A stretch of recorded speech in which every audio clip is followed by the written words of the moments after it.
नवरात्रि की उस काली रात में जब पूरा गांव सो रहा था, एक गरीब मां अपनी टूटी झोपड़ी में बैठकर रो रही थी।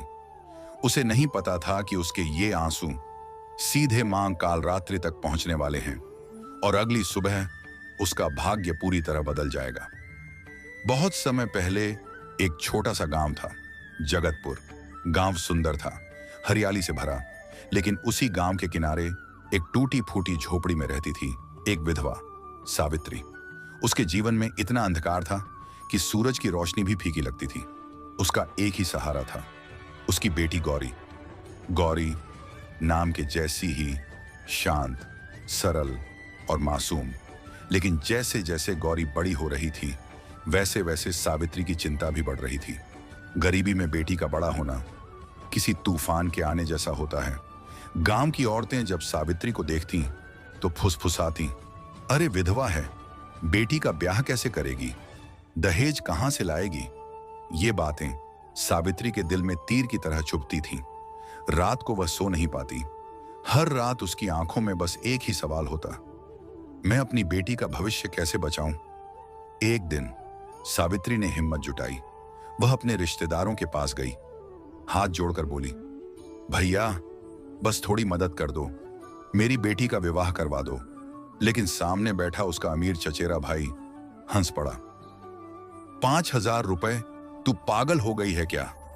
अंदर से उसकी पत्नी चिल्लाई, इसे यहां से भगाओ, इसकी गरीबी का साया हमारे घर पर पड़ जाएगा। यह सुनकर सावित्री के पैर वहीं जम गए। उस दिन उसे गरीबी से ज्यादा अपने अपमान ने तोड़ दिया। वह शहर के सेठों के पास गई, हर दरवाजे पर गई, लेकिन हर जगह उसे एक ही जवाब मिला, बिना दहेज शादी नहीं होती। एक ने तो यह भी कहा, तेरी बेटी किस्मत ही खराब लेकर पैदा हुई है। जब वह खाली हाथ घर लौटी, गौरी ने उसके पैर पकड़ लिए। मां, अगर मेरी शादी से तुम्हें इतना दुख हो रहा है तो मत करो। सावित्री रो पड़ी। यह रोना दो आत्माओं का टूटना था। अगले दिन नवरात्रि शुरू हुई।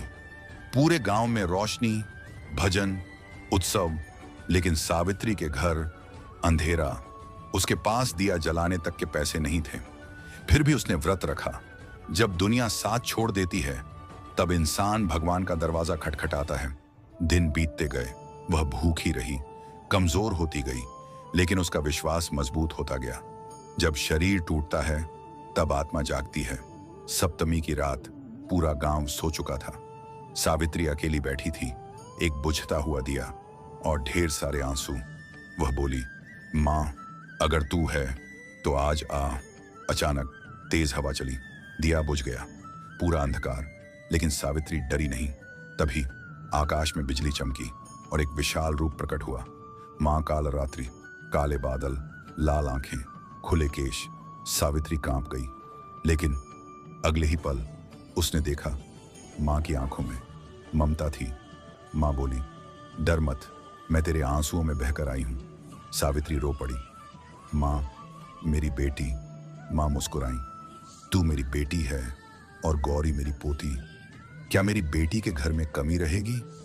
अगली सुबह दरवाजे पर आवाज आई। एक अमीर परिवार खड़ा था।